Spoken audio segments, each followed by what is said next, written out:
बेटा जहाँ से बात हमारी रुकी थी मैंने रात को इस क्वेश्चन के हवाले से आपकी सारी ब्रेनस्टॉर्मिंग कर दी थी, अगर आपको याद हो तो।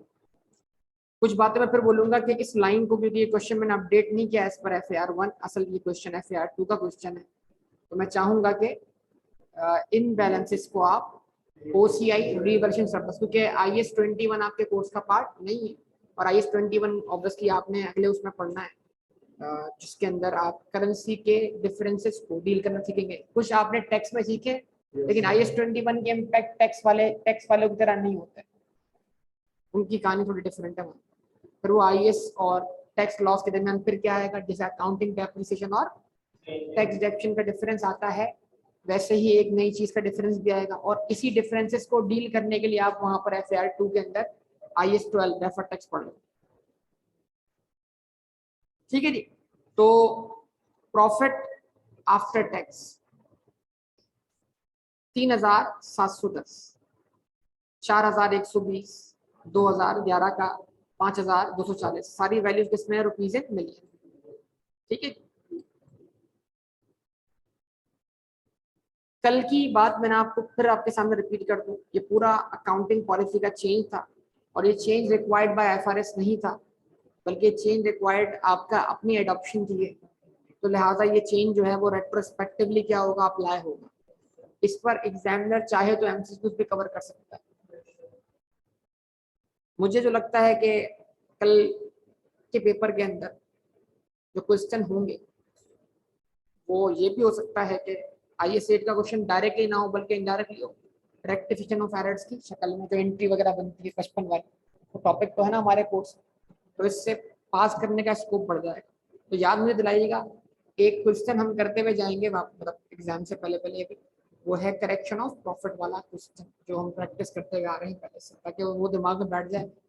मेरी मतलब तवक्को ये है कि कल करेक्शन ऑफ प्रॉफिट वाला ही कॉन्सेप्ट आ रहा हो।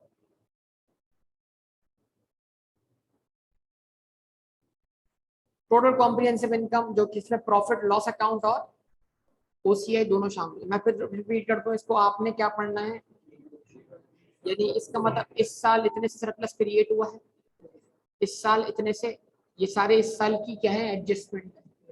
OCI के अंदर अगर कोई इफेक्ट आ रहा है तो इसका मतलब या तो सरप्लस क्रिएट हो रहा है, सरप्लस रिवर्स हो रहा है। ठीक है। उसके बाद इंक्रीमेंटल डेप्शन के इफेक्ट है, जो कि अमाउंट बहुत ज्यादा है कि इसमें असल रिवर्शन सरप्लस ओरिजिनल क्वेश्चन में नहीं बताया गया, तो इन अमाउंट्स को मैं देखूंगा किस तरह टैकल किया जाए। मतलब खाली मुझे इफेक्ट दिखाने हैं, भले अब हमारा आंसर नीचे क्या होता है, नेगेटिव क्यों ना होता है, इस बात को आप इग्नोर कीजिएगा, कि ऊपर बैलेंस ज्यादा होगा तो नीचे आंसर पॉजिटिव आएगा। तो खाली मैंने तो आपको सही ट्रीटमेंट सिखाना है, तो इससे मत घबराइएगा कि आंसर वो आपका सरप्लस का बैलेंस क्या हो गया, नेगेटिव हो गया। सरप्लस का बैलेंस कभी नेगेटिव नहीं होता, वो जीरो हो जाता है, उसके बाद के सारे impact profit and loss account में जाते हैं। ठीक है ना। अब उसके बाद डिविडेंड वाली बात थी, तो कल भी मैं समझा चुका था आप लोगों को कि 2009 का फाइनल डिविडेंड 2010 में पे होता हुआ दिखाएंगे। अब 9 का इंटरिम तो 9 में ही पे हो चुका होगा। फिर 10 की बात करें, 10 का इंटरिम कैश नहीं है, 10 का फाइनल है जो कि 11 में पे करेंगे। हाँ, 10 का इंटरिम बोनस इशू जरूर है, वो 10 में होता हुआ दिखाएंगे, और 10 का फाइनल बोनस इशू 11 होगा। तो 2010 में हम दो एडजस्टमेंट बना रहे होंगे, एक 9 का फाइनल और एक 10 का इंटरिम। 9 का फाइनल कैश, 10 का इंटरिम बोनस। और जब हम जाते हैं 2011 में, तो 2011 में हम 3 डिविडेंड पे होते हुए दिखा रहे होंगे, 10 का फाइनल कैश, 10 का फाइनल बोनस और 11 का इंटरिम। ये चीज हमें समझनी पड़ेगी। CPL follows a policy of transferring 30% of its profit after tax to general reserve. Share capital हमारे पास है, ये कैपिटल रिजर्व लिखे। कैपिटल रिजर्व का मतलब क्या है, ये शेयर प्रीमियम है, लेकिन अगर एग्जामिनर ने शेयर प्रीमियम का टर्म इस्तेमाल नहीं किया तो कोई इशू नहीं। ठीक है। ऑब्वियसली जो मोस्टली अवेलेबल रिजर्व होता है वो शेयर प्रीमियम ही होता है शेयर कैपिटल के बाद, और उसको हम कैपिटल रिजर्व भी कहते हैं ना। तो क्या डिफरेंस है बिटवीन, हम कहते हैं इक्विटी के सेक्शन को हम दो हिस्सों में तोड़ते हैं। एक सेक्शन का नाम है इक्विटी, क्या कहते हैं, कैपिटल, दूसरे सेक्शन का नाम है रिजर्व। तो रिजर्व को हम दो हिस्सों में तोड़ते हैं, capital reserve and revenue reserve. Capital reserve वो रिजर्व है which are not available for cash dividend distribution, और रेवेन्यू रिजर्व वो रिजर्व है जो कि अवेलेबल है फॉर कैश डिविडेंड डिस्ट्रीब्यूशन। तो जितनी भी डिविडेंड की एडजस्टमेंट होती है, चाहे वो कैश हो या नॉन कैश यानी बोनस हो, आमतौर पर कहाँ से होती है, रिटेन्ड अर्निंग्स। लेकिन स्पेशल केस के अंदर हम रिटेन्ड अर्निंग के बजाय बोनस शेयर को शेयर प्रीमियम से एडजस्ट कर सकते हैं।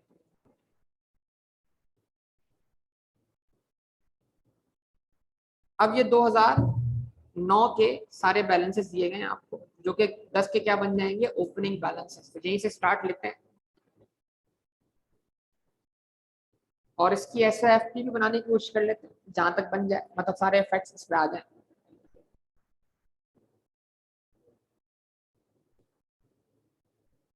Clay Pakistan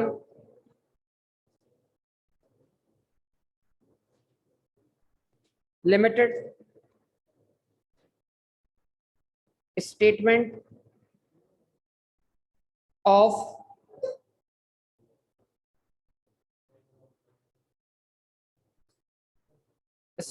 of changes in equity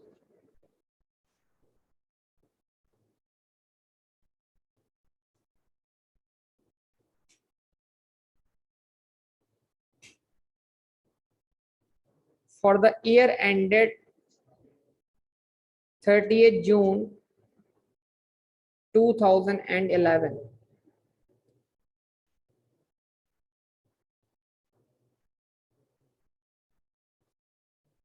Description: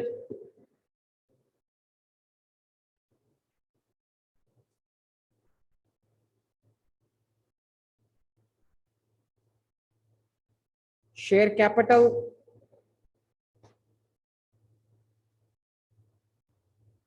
ठीक है, यहां लिखा मैंने कैपिटल रिजर्व,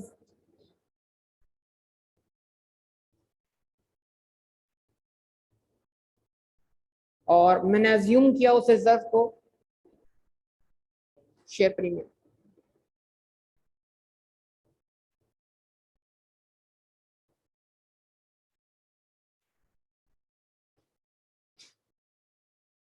और जो ट्रांसलेशन रिजर्व लिखा हुआ है यहाँ पर, इसको मैंने अज्यूम किया रीवैल्यूएशन सरप्लस, क्योंकि आपको ये तो नहीं पता, ये आपके कोर्स का पार्ट ही नहीं। जब पेपर में आए, अगर इत्तेफाक से पेपर में आ जाए तो उसको आप खुद से चेंज नहीं करिएगा। मैं असल में मैं तो क्वेश्चन को अमेंड कर रहा हूँ, यानी मैं आपको जो सॉल्व करवा रहा हूँ अमेंडेड क्वेश्चन सॉल्व करवा रहा हूँ, अपनी तरफ से जबानी अमेंड कर रहा हूँ। क्या आप इसको ये रीड ना करें, अगर पेपर में ऐसे कुछ जाए तो पेपर में जो आया वही लिख दें। ठीक,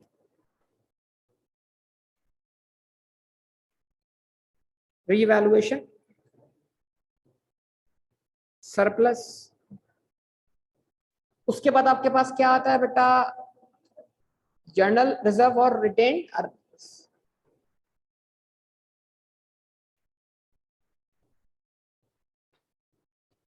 ये सारे रिजर्व कौन से रिजर्व है, रेवेन्यू रिजर्व कहलाए।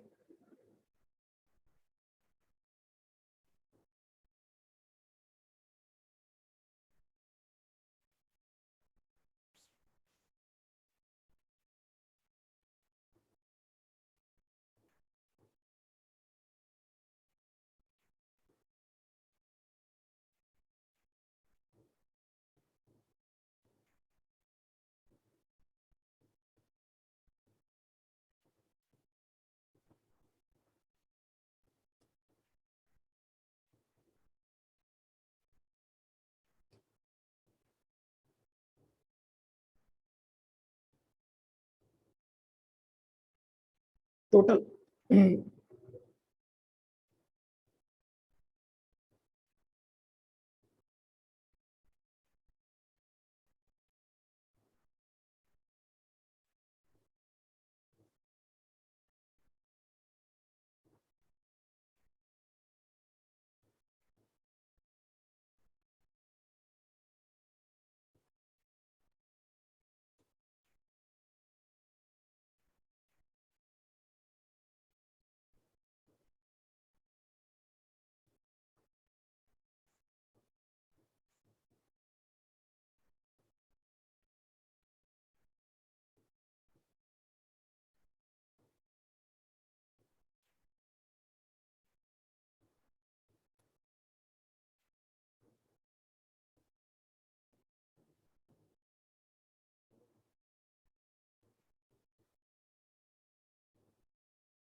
Rupees in million,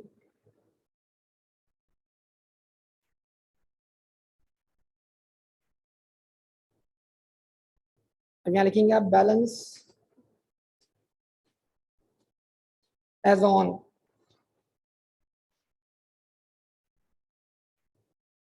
first July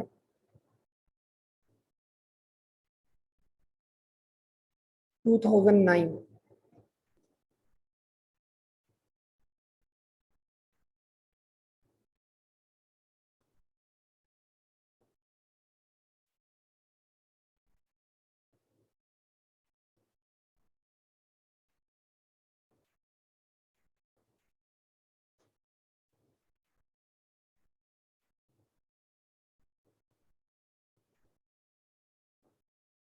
balance as on first July 2009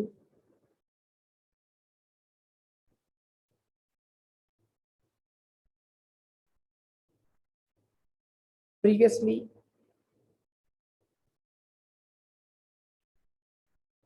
reported, क्योंकि इफेक्ट आ रहा है इस बैलेंस के ऊपर चेंज इन अकाउंटिंग पॉलिसी का, जो कि हमारे पास अर्लीस्ट अवेलेबल बैलेंस है। तो वो प्रीवियसली रिपोर्टेड बैलेंस ये आपके पास शेयर कैपिटल का बैलेंस 9400,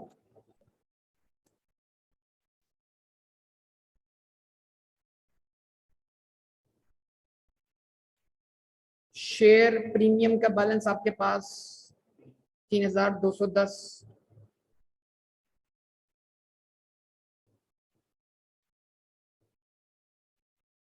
उसके बाद सरप्लस का बैलेंस कितना लिखा हुआ है 750।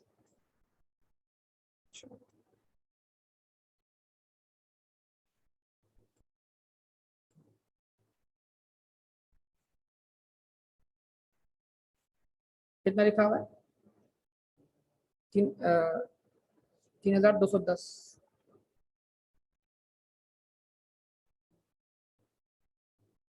और ये 750 है। ये आप जानते हैं असल में ये करेंसी ट्रांसैक्शन डिफरेंस है।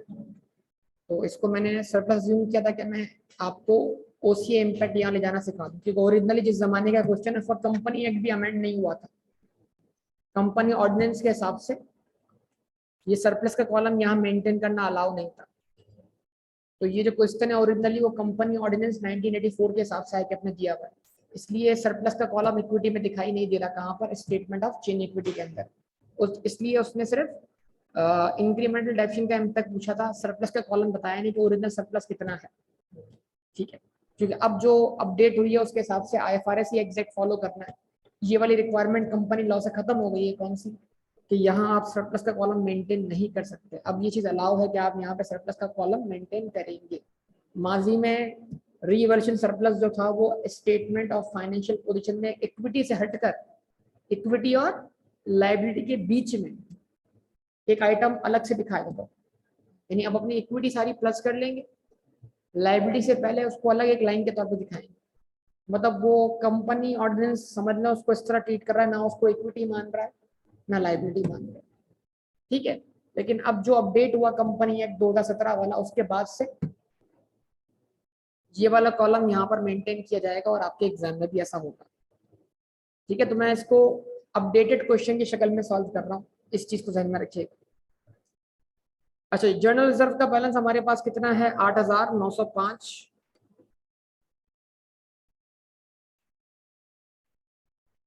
और रिटेन अर्निंग का बैलेंस कितना है 5410।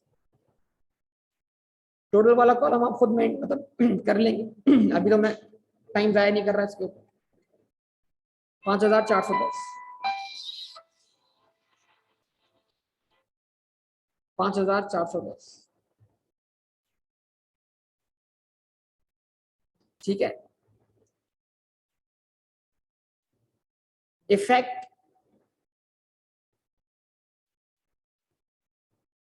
ऑफ चेंज इन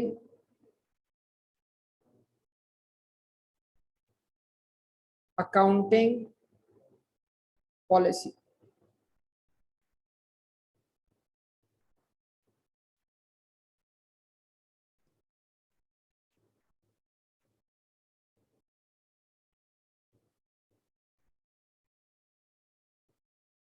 इसका नोट यहाँ आ जाएगा कि ये इफेक्ट ऑफ चेंज यहाँ कैसे आ रहा है। तो 30 जून 2009 के क्लोजिंग स्टॉक की वैल्यू को हम 20 मिलियन से क्या कर रहे हैं, इंक्रीज कर रहे हैं। तो हमारा 30 जून 2009 का रिटेन अर्निंग में जो मौजूद प्रॉफिट है उसमें क्या होगा, इजाफा हो जाएगा।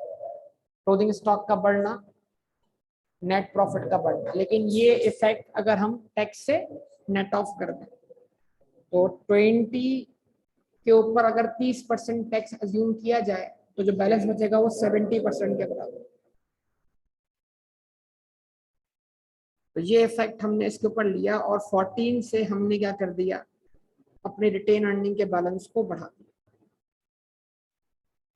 अब उसके बाद नतीजा क्या निकला,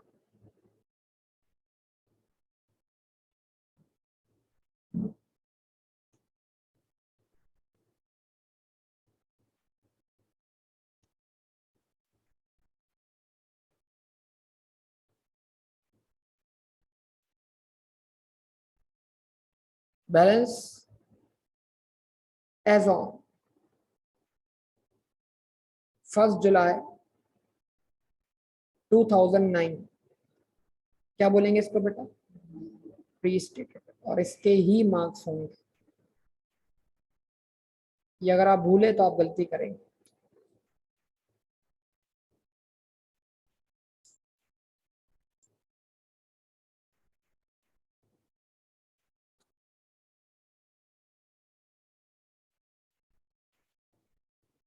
$5,410 प्लस 14, 5,424। ठीक है जी। उसके बाद ये साल यहां से अब शुरू हुआ, क्या करेंगे, अब कोई राइट इशू वगैरह है तो उसको पहले दिखा दें अगर, लेकिन अगर कोई राइट इशू वगैरह नहीं है तो फिर आप डायरेक्ट ट्रांसफर कर दें कॉम्प्रीहेंसिव इनकम। ठीक है जी।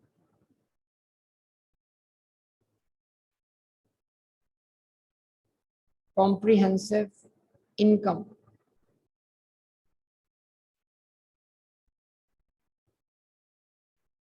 फॉर द ईयर 2010, क्या बोलेंगे इसको बेटा, रीस्टेटेड। और वो प्रॉफिट कितना है आपका, 4,120, जो कि प्रॉफिट आफ्टर टैक्स है। हो सकता है कि अब आपको टैक्स इग्नोर करने का बोले, तो अगर आपको आई कैप कल टैक्स इग्नोर करने का बोलता है तो बहुत ही अच्छी बात है। तो आप इस 20 को ही एज इट इज क्या कर देंगे, ऐड करवा देंगे, तो आपका ब्रेनस्टॉर्मिंग कम हो जाएगा मसले वाली बात में। मुझे लगता है कि आप टैक्स इग्नोर करने का ही बोलेगा। ठीक,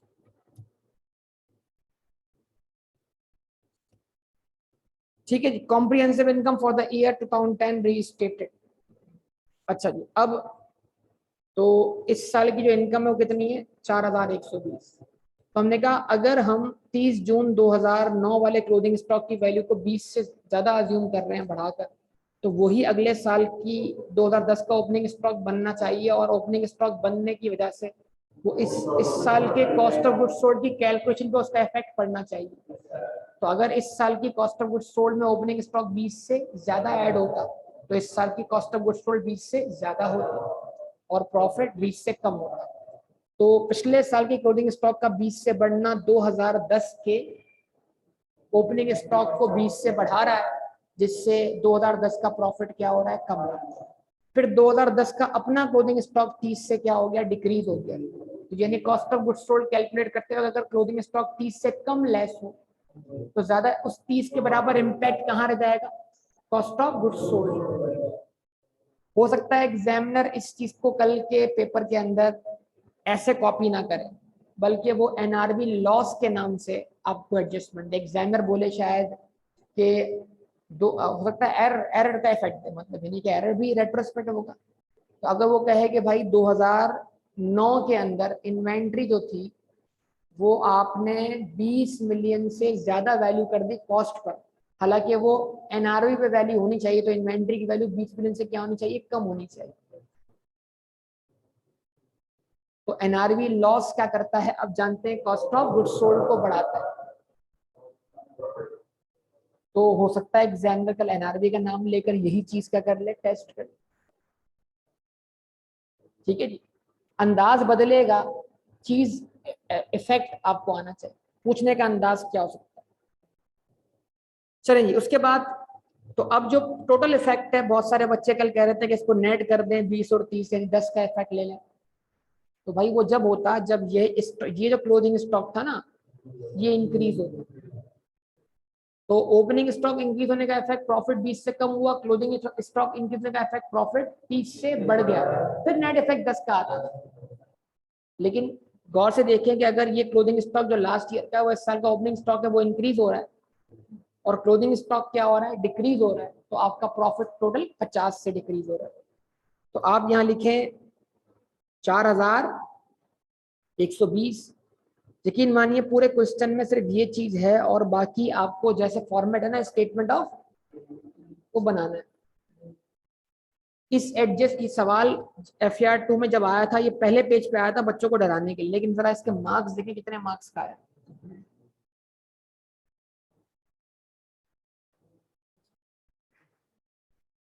कितने मार्क्स का है, 20 नंबर। अब जो बच्चा, अब सवाल है इसमें 20 मार्क्स किस चीज के, क्या इसके 20 मार्क्स नहीं बच्चे, इसके 5 नंबर है, मैक्सिमम 5 नंबर। बाकी 15 नंबर किस चीज के, स्टेटमेंट ऑफ चेंज के, फॉर्मेट के, रीस्टेट लिखने के, बोनस शेयर और डिविडेंड की एडजस्टमेंट के। अगर ये एडजस्टमेंट ना करें तो क्या होगा, 15 नंबर मिलेंगे। खैर आपके पास तो ये इतने तवील क्या कहते हैं इतने ज्यादा मार्क्स का नहीं आ सकता, क्योंकि इसमें कंपैरेटिव बना रहे हैं ना हम सबसे पहले 2010 बना रहे हैं फिर 11 बनाएंगे, तो इसलिए इसके ज्यादा मार्क्स है।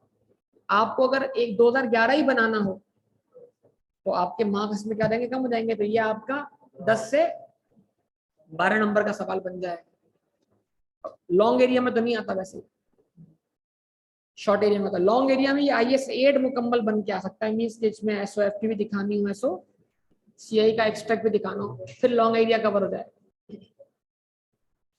4120 -50 का 70%, 35।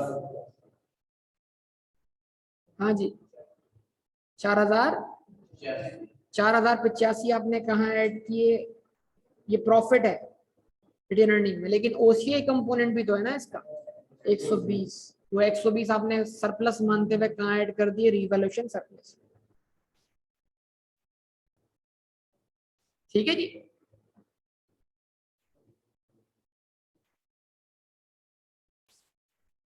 जवाब दे दें भाई। अब इसमें क्या है, ट्रांसफर्स आएंगे इस साल। ठीक है, ट्रांसफर सबसे आखिर में हम दिखाएंगे, सबसे पहले हम दिखाएंगे डिस्ट्रीब्यूशन टू ओनर्स, मालिकान को हम क्या तकसीम कर रहे हैं, डिस्ट्रीब्यूशन टू ओनर्स।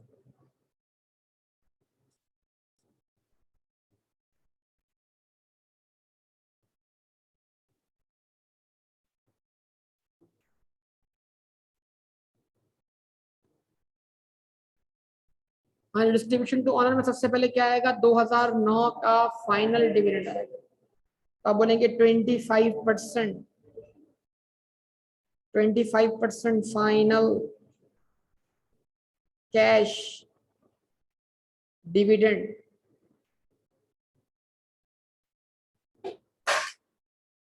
फॉर 2009।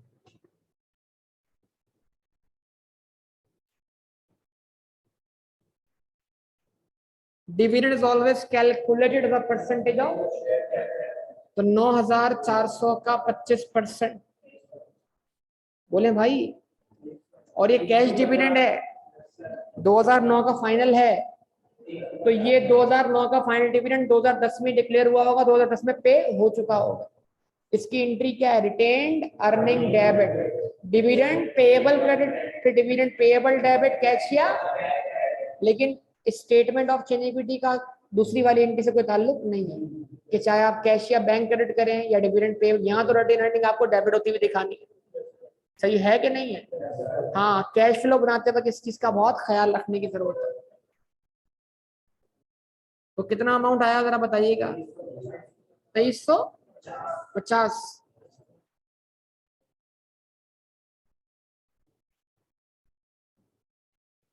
उसके बाद आ जाइए जरा कहां पर, 2010 का 20% फाइनल है, उसका कोई इफेक्ट नहीं। हाँ, 2010 का 10% जो है वो इंटर है, 10% इंटरम बोनस इशू।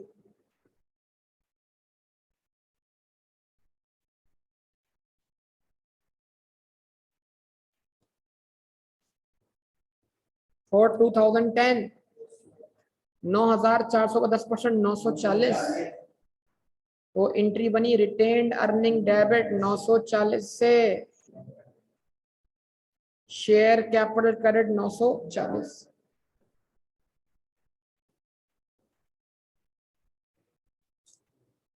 ठीक है जी।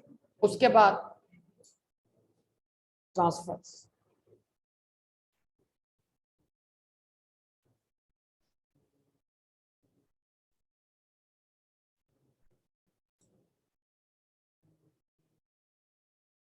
Transfer to general reserve. जो प्रॉफिट है उसका आप 30% बैलेंस कहाँ ट्रांसफर करते हैं? जनरल रिजर्व में। बोले बेटा, प्रॉफिट कितना है? 4085। अब ये कंपेरेटिव है, इसमें ओरिजिनली पिछले साल जो यहाँ प्रॉफिट होगा उसका 30% ट्रांसफर हुआ होगा। ये कौन सा प्रॉफिट है? रिवाइज प्रॉफिट है भाई। 2010 तो बन चुका होगा ना, तो हकीकत में तो ये जो ट्रांसफर हुआ होगा पिछले साल वो इसका 30% नहीं बल्कि, बोलो यार बोलो, 4120 का 30% ट्रांसफर हुआ होगा। तो इस ट्रांसफर की वैल्यू को अगर आप चेंज करना ना चाहे तो कोई फर्क नहीं पड़ता, क्योंकि इसके परसेंटेज तब्दील से मतलब शेयर मतलब हर वो एडजस्टमेंट जिससे शेयर होल्डर की इंटेंशन पे कोई फर्क ना पड़े, उसको आपको रिवाइज करके दिखाने की जरूरत नहीं है। तो आप चाहें तो 4120 का मतलब ये एंट्री आप कंपैरेटिव में दिखा रहे हैं, तो कंपैरेटिव में आप इसको बिल्कुल वैसी बनते हुए दिखा रहे हैं जैसी आपने फर्स्ट टाइम बनते हुए दिखाई थी, क्योंकि इसके तब्दील होने से शेयर होल्डर्स की इंटेंशन में कोई फर्क नहीं पड़ता। तो चाहे तो आप 4120 का 30% लें, चाहे तो आप नए वाले अमाउंट का 30% लें। अब बच्चे कंफ्यूज ना हो तो इसलिए मैं नए वाले अमाउंट का ले रहा हूँ, वरना इस पर बहस छिड़ जाती है कि सर वो क्यों। मैंने आपको जवाब दे दिया, जिसको मेरी बात समझ में आ गई वो 4120 का 30% ले सकता है, क्योंकि ये कंपेरेटिव है, मतलब इसको हमने वैसा दिखाना है जैसा हमने पिछले साल दिखाया था, अनलेस केस में कोई क्या आ जाए, चेंज आ जाए। ठीक है जी। किसका रखूं? 4085 का?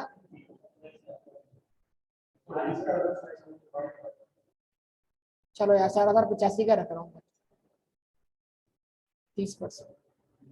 वरना इस वक्त किसी बहस में पढ़ने का तो क्या कहते हैं टाइम नहीं है वैसे।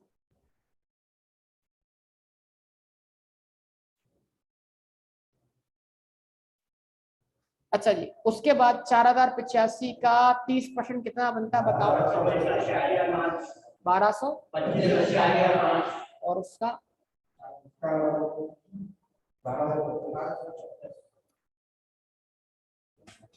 1225.5। सही, 1225.5। 26 कर दिया इसको। रिटेन अर्निंग डेबिट हुई, जनरल रिजर्व क्या हुआ? क्रेडिट। ये इक्विटी टू इक्विटी ट्रांसफर है, इसका नेट इफेक्ट जो है वो टोटल पे क्या है? 0 है। अच्छा जी, उसके बाद आप जानते हैं मशहूर जमाना इंक्रीमेंटल डेप्रिसिएशन।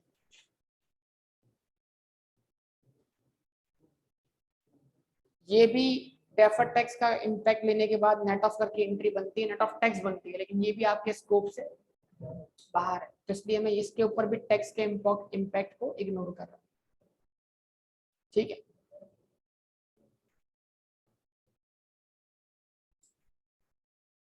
मुस्तकबिल का जो FR2 का पेपर है उसमें काफी सारे कॉन्सेप्ट FR1 के टेस्ट होने हैं, जितना वक्त आगे जाएगा।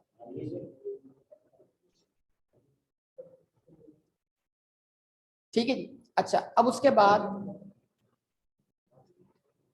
क्या था इंक्रीमेंटल डेप्शन 2010 की 1716। अब देखें, क्योंकि ओरिजिनल क्वेश्चन में हमें ओरिजिनल सरप्लस का बैलेंस बताया नहीं गया, मैंने क्वेश्चन को अमेंड करते हुए करेंसी ट्रांसलेशन डिफरेंस को सरप्लस मान लिया।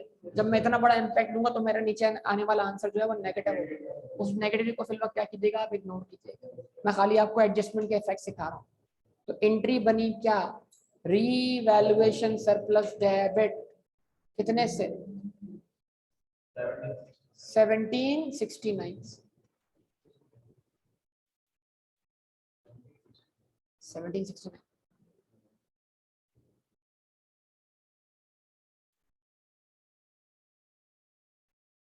और रिटेन अर्निंग क्रेडिट 1769।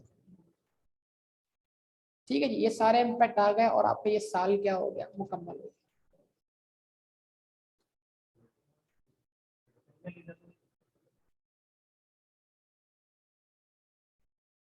जब पूरा पेज दिखाई ना दे तो ऐसा हो सकता है।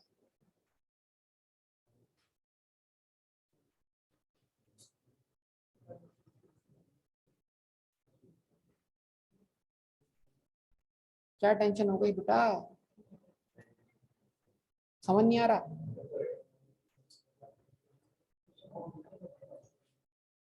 क्या?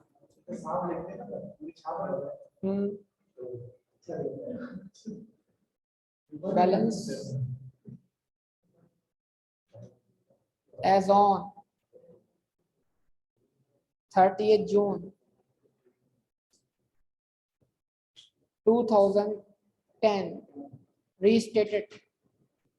ये भी रीस्टेट हुआ ना बेटा बैलेंस? अच्छा, अब बताइए फिर आप, तो आप लोग बैठे हुए ऑनलाइन वाले सब टोटल सन्नाटे में, है ना? आज के दिन भी वो कैलकुलेशन नहीं कर रहे साथ साथ, करते ही नहीं है सारे। एक दो पॉइंट बोलने पड़ते हैं गलत जगाने वाले, फिर एकदम से सारे जवाब आना शुरू होते हैं। 9400 प्लस 940 10,340। अच्छा, अब ये चीज ध्यान में रखिएगा, तो जो दरकार होगी आप सब। 10,340 जो है ये आपका बोनस शेयर इशू करने के बाद का बैलेंस, यानी आपने इस बैलेंस को 10% से बढ़ाकर 110 बना दिया। तो फिर मैं बोल दूं, अगर पेपर में रिवर्स वर्किंग आती है तो बराए मेहरबानी गलती मत कीजिएगा। फिर आप, अगर आपको 10,340 से 940 निकालना है तो ये बैलेंस 110 के बराबर डिवाइड बाय 110 मल्टीप्लाई बाय 10 ये मिल जाएगा, डिवाइड बाय 110 मल्टीप्लाई बाय 100 ये मिल जाएगा। याद है, आप भूल चुके हैं ट्रायल बैलेंस में?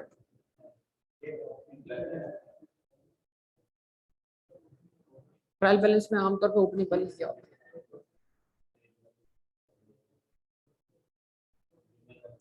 ठीक है, उसके बाद प्लीज ऐसा जरा जल्दी बैलेंस लिखवा दिए सारे, कितने आए आपके पास?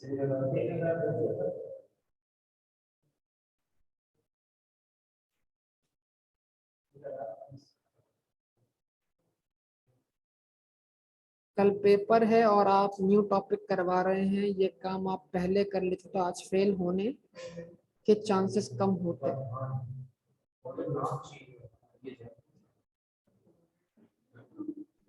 बेटा आप जो कोई भी हैं आप डायरेक्ट बात करें, ठीक है? और ये मुनासिब तरीके का नहीं, और ये न्यू टॉपिक में, ये न्यू टॉपिक कब से हुआ भाई?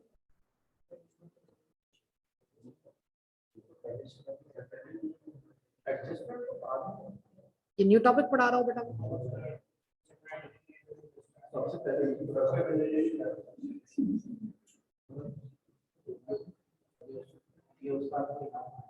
नहीं है, कोई है, जाहिर सी बात है किसने शरारत की।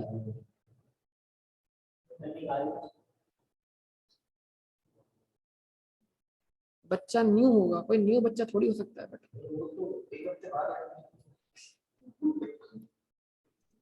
हाँ जी, 3,210 800 नेगेटिव बैलेंस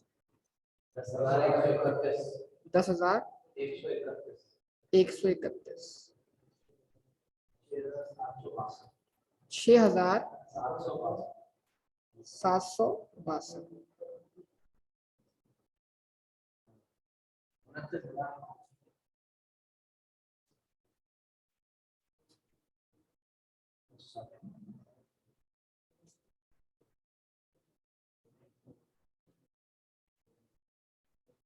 6,762।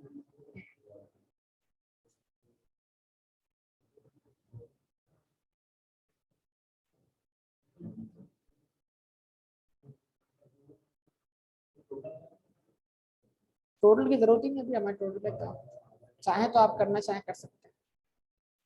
ठीक है जी, उसके बाद क्या है, कॉम्प्रिहेंसिव इनकम।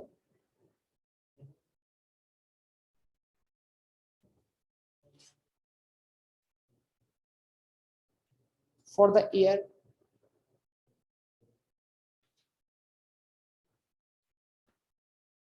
2011, लेकिन ये रीस्टेटेड नहीं, आप जानते हैं क्यों? क्योंकि फर्स्ट टाइम रिपोर्ट होने जा रहा है। उसके बाद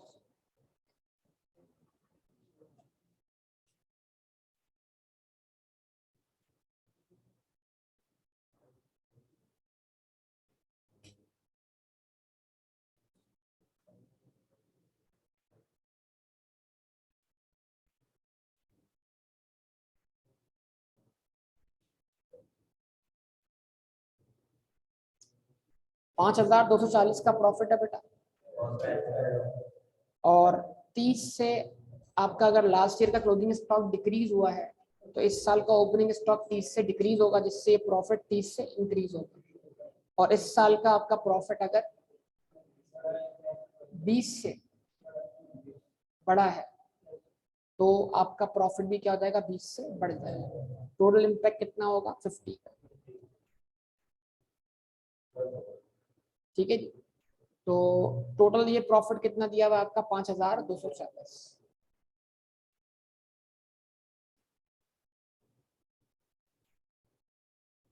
प्लस 50 का 70%,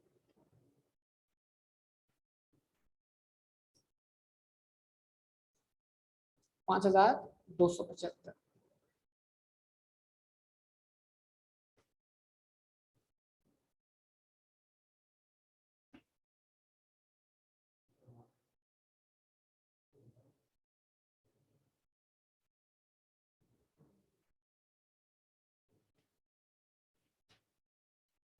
और इस साल ओसीआई कंपोनेंट कितना है आपका, 155।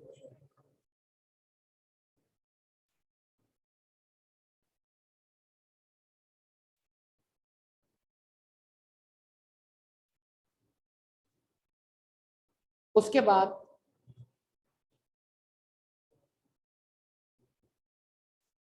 डिस्ट्रीब्यूशन है आपके पास,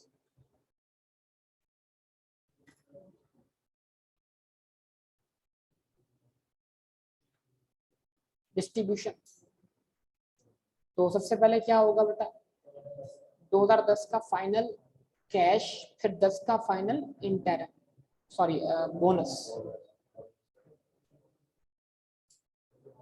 कोई फर्क नहीं पड़ता, क्योंकि हम ये फाइनल डिविडेंड हमेशा ओपनिंग शेयर कैपिटल पे ही लगेगा, तो उससे कोई फर्क नहीं पड़ता।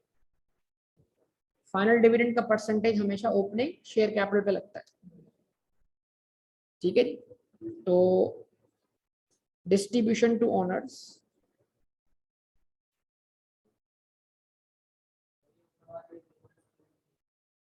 कौन सी वाली, 5,240 वाली, ये हमारा प्रॉफिट है 5,240 का। ठीक है, जो कि जो पुरानी इन्वेंट्री, जो इन्वेंट्री की वैल्यूएशन है वो कैलकुलेट करने के बाद है, उसके ऊपर अब तक इन्वेंट्री के चेंज का इम्पैक्ट नहीं है।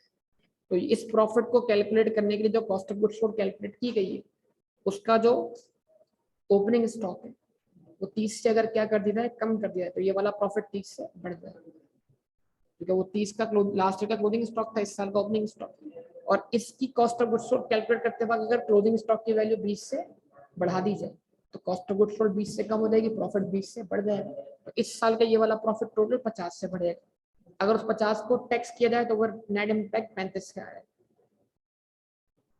ठीक है, 50 का कल की पूरी वीडियो इसी के ऊपर, सिर्फ इसी के ऊपर चली है। 50 का 70% कितना बनेगा, 35। ठीक है जी।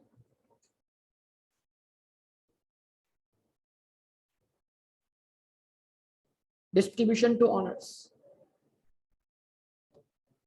डिस्ट्रीब्यूशन टू ऑनर्स कितना है बेटा,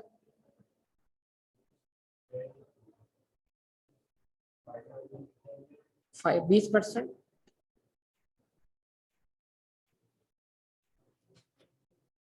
20% final cash dividend.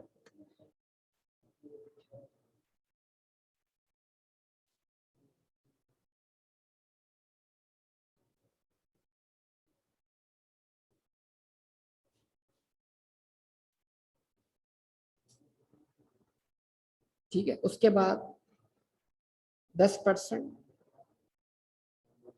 Final bonus issue.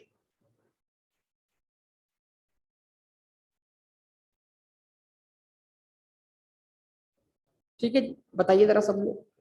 तो 20% निकालिए किसका, 10,340 का, 2068। तो एंट्री बनेगी 2068 से रिटेन अर्निंग डेबिट।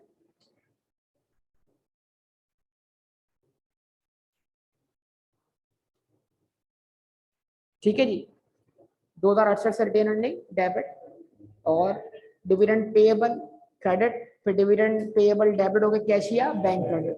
ठीक है, लेकिन जो 10% निकलेगा डिविडेंड जो कि बोनस इशू है, वो इसी का 10% बनेगा, 1034 का आंसर आएगा।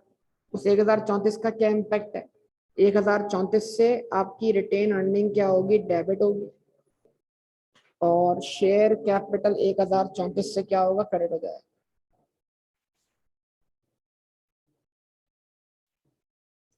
अब बस ख्याल ये रखना है, अब ख्याल ये रखना है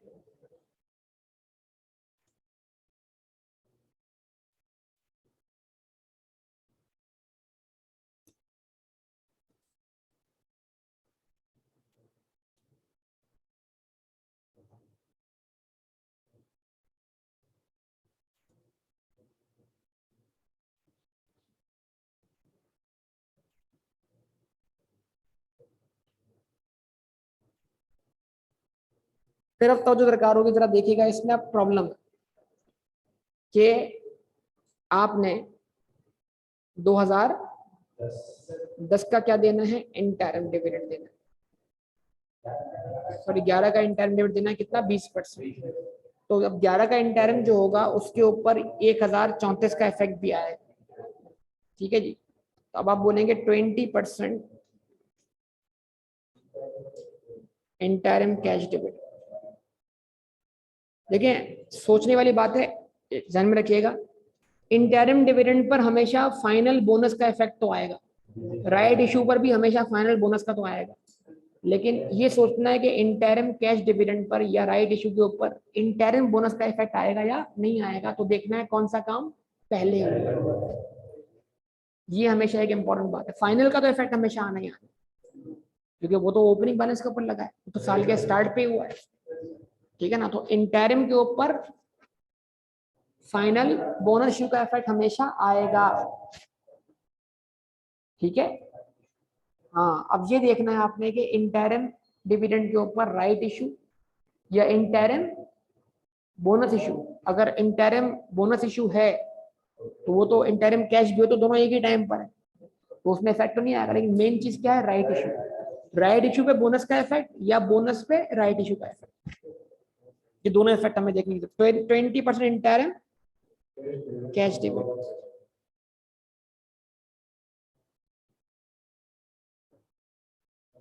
ये 2010 का था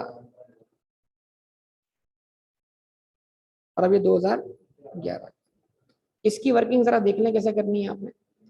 10,340 हमारा जो था वो डिविडेंड का ओपनिंग बैलेंस था। 10,340 हमारा डिविडेंड का ओपनिंग बैलेंस था। इसको मल्टीप्लाई किया 1.1 से,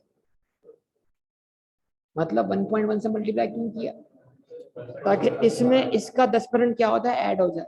तो अब जो बैलेंस आएगा वो 10,340 में 10% ऐड करने के बाद आएगा। फिर उसका निकाल लिया आपने कितना परसेंट, 20%।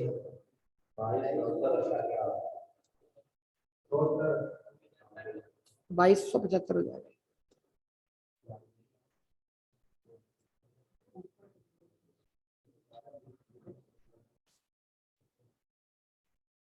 2285 की एंट्री बनी रिटेन अर्निंग डेबिट, कैश या बैंक क्रेडिट या डिविडेंड पेएबल क्रेडिट, ठीक है। उसके बाद transverse,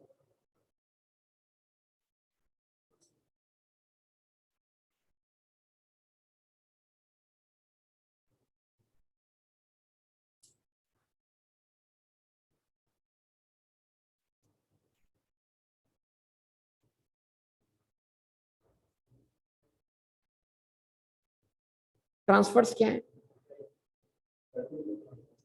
30% general reserve transfer to general reserve.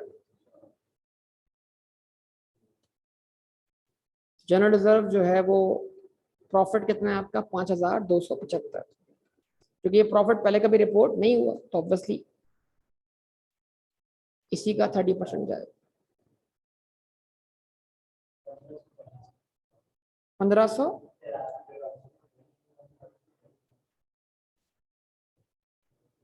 1582.5 है ना, तो 1582 रहेगा।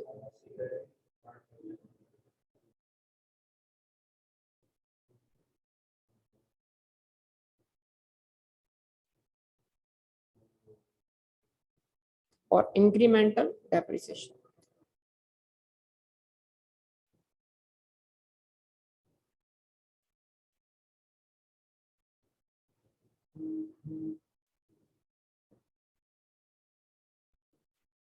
इंक्रीमेंटल डेप्रिसिएशन कितनी,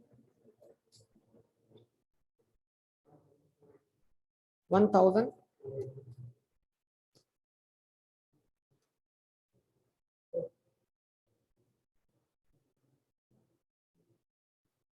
1483।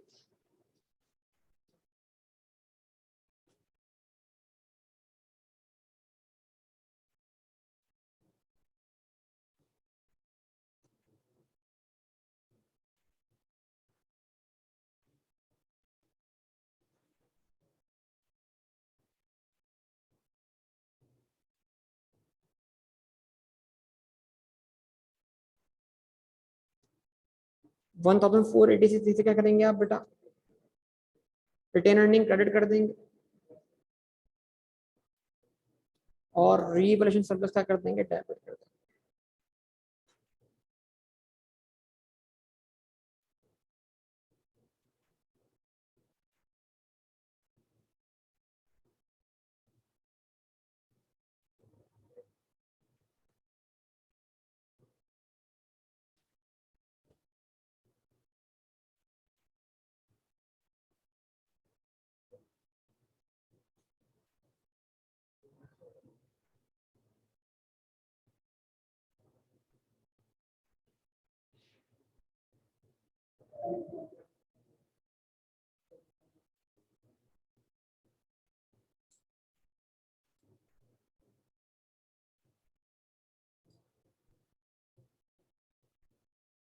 बैलेंस एज ऑन 30 जून, ठीक है। ये बैलेंस क्या आता है,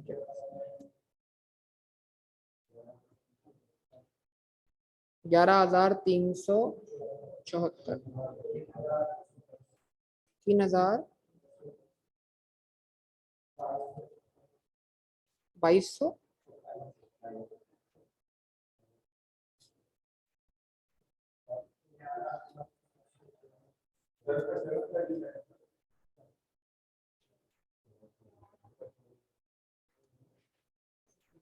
जी बड़ा जल्दी बताते हैं, बस ये इफेक्ट सारे मेन चीज सारे इफेक्ट्स आ गए। 11,713 और 6,561। ठीक है जी। तो ये इस तरीके से आपकी स्टेटमेंट ऑफ चेंजिंग इक्विटी भी आ गई। और IAS 8 के साथ भी मैंने आपको बार बार स्टेटमेंट चेंजिंग के ऊपर इफेक्ट देना सिखाया था मेरे ख्याल से।